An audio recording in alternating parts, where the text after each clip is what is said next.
যোৱাবাৰ ভিডিঅ'টো আমি কেনেকৈ পাছপোৰ্ট ফটো বেকগ্ৰাউণ্ড চেঞ্জ কৰে সেইটো দেখুৱাই আছিল। সেইটো মই লিংকটো তলত দি দিম। আজি আমি পাছপোৰ্ট ফটো কেনেকৈ বনোৱা হয় সেইটো আজি আমি চাই ল'ম, ঠিক আছে।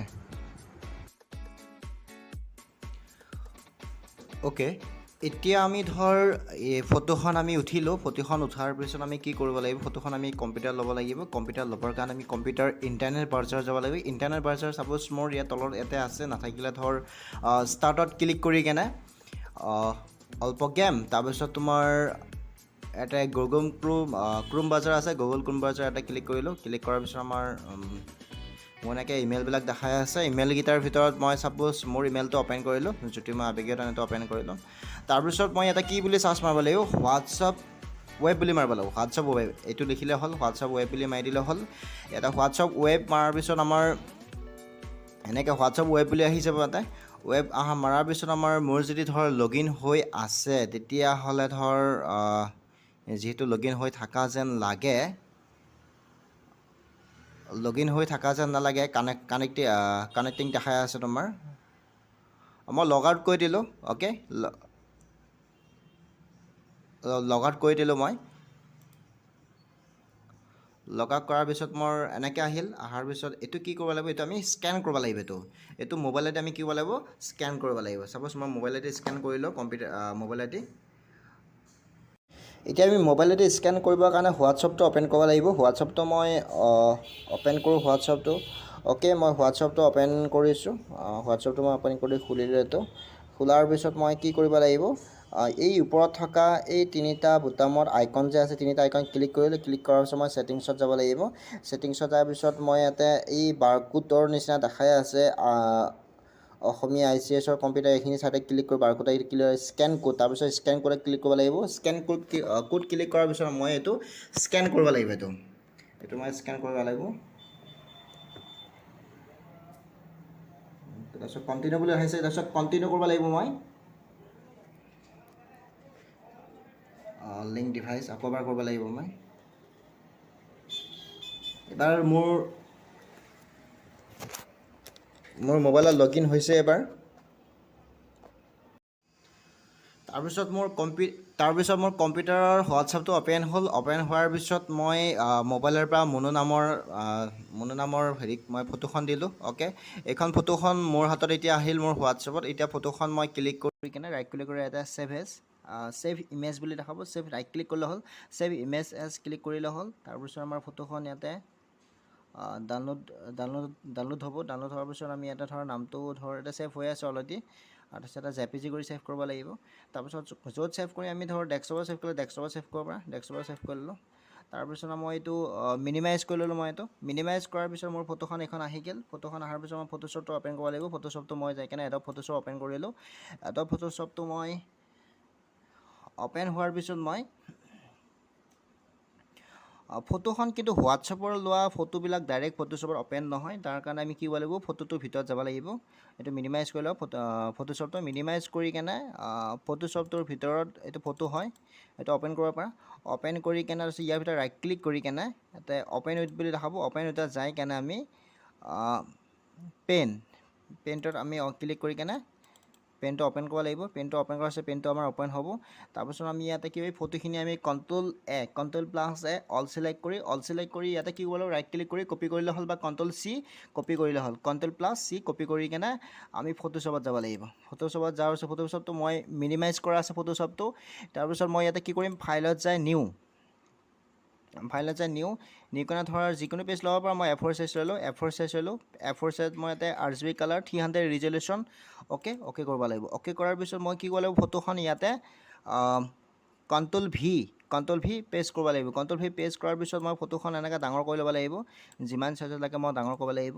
আৰু ফটোখন যি ব্লাৰ নিচিনা হৈ থাকিব, এই ব্লাৰ নিচিনা হৈ থাকিলে এণ্টাৰ প্ৰেছ কৰিলে কি কৰিব লাগিব, আমি লোডিং কৰি কেনে মুভ কৰি কেনে আমি ফটোখন ব্লাৰটো গুচাই দিব লাগিব। তাৰপিছত আমি কি কৰিম, ক্ৰপ টুল আছে, ক্ৰপ টুলত ক্লিক কৰি কেনে আমি ফটোখন যিখিনি ফটো লাগে আমাক, ধৰ 5 ফটো আমাৰ এইখিনি হ'লে হৈ যায়। এইখিনিকে ল'লোঁ মই।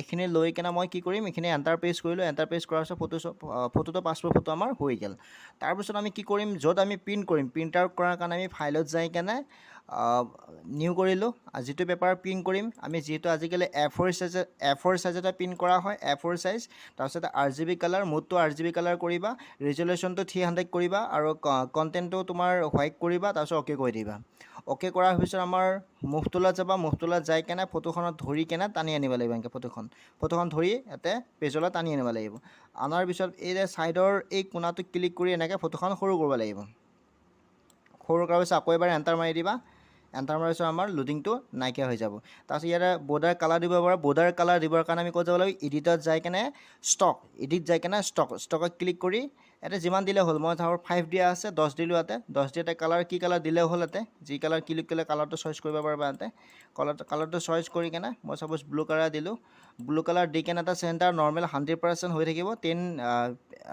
px দিলোঁ 10 পিক্সেল দিলোঁ তাৰপিছত মই অ'কে কৰি দিলোঁ তাৰপিছত বৰ্ডাৰ কালাৰটো ইয়াতে আহি যাব বৰ্ডাৰ কালাৰটো তাৰপিছত ফটোখনৰ ছাইডত ক্লিক কৰিম ফটোখনৰ ছাইডত ক্লিক কৰি ইয়াতে ওপৰত দেখাব W মানে বহলে কি কৰিম 3 cm তাৰপিছত আমি এইচ মানে দীঘলটো আমি কি কৰিম 4 cm বা এনে জেনেৰেল ফটোবিলাকত 3/4 দেয় বা 3.8 এনেকৈ দিব পৰা যায় মই 4 দিলোঁ 4 cm তাৰমানে 3-4 ফটো বিশেষকৈ হ'লে আমাৰ সকলো ক্ষেত্ৰত ছাপোৰ্ট কৰে তাৰমানে 3-4 ফটোবিলাক তাৰপিছতে এপ্লাই কৰি দিলোঁ আকৌ মুভ টুলত ক্লিক কৰি এপ্লাই কৰিব লাগিব লোডিংটো নহ'লে এণ্টাৰ মাৰি কিনে লোডিংটো গুচাব পৰা যায় তাৰপিছতো মই এইটো মেক্সিমাইজ কৰিলোঁ মেক্সিমাইজ কৰি মই অল কণ্ট্ৰল প্লাছ কৰি জুম কৰি ল'লোঁ জুম কৰি মই ইয়াতে স্ক্ৰল কৰি কিনে ওপৰত উঠাই ল'লোঁ ফটোখন ধুনীয়াকৈ ওপৰত মিলাই ল'ম এনেকৈ ফটোখন ধুনীয়াকৈ ওপৰৰ ফটোখন মিলাই লৈ কেনে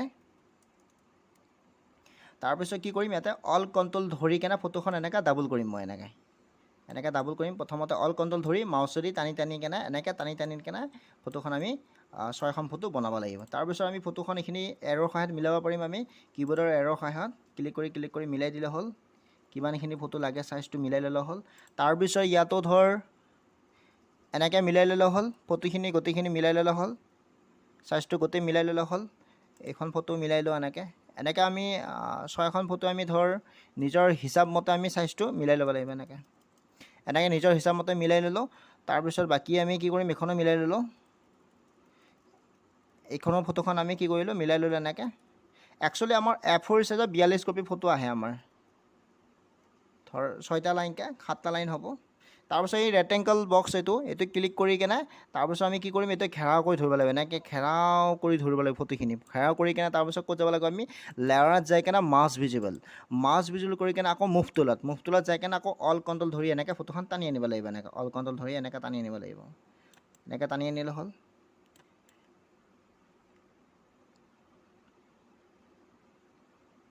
তলত যাবৰ কাৰণে আকৌ এটা স্ক্ৰল বাৰডালৰ বুটামত ক্লিক কৰি তলত টানি আনিলে হ'ল আকৌ অল কণ্ট্ৰল ধৰি এনেকৈ টানি আনিলে হ'ল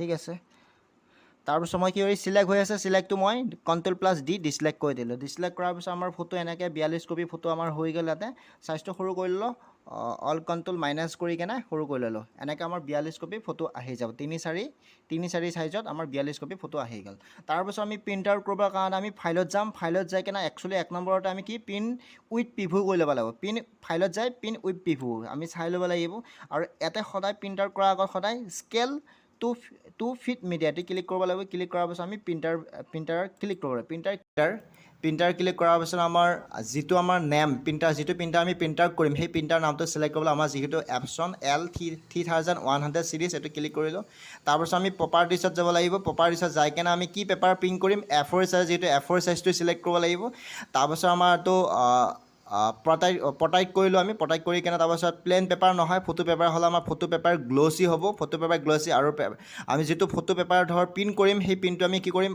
হাই কৰা ষ্টেণ্ডাৰ্ড কৰিলে হ'ল মই হাই কৰিলোঁ তাৰপিছত আমি অ'কে কৰিব লাগিব অ'কে কৰাৰ পিছত আমি কি কৰিব লাগিব ইয়াতে অ'কে কৰিলে আমাৰ প্ৰিণ্টাৰ মেচিন প্ৰিণ্ট হৈ আমাৰ আহি যাব ঠিক আছে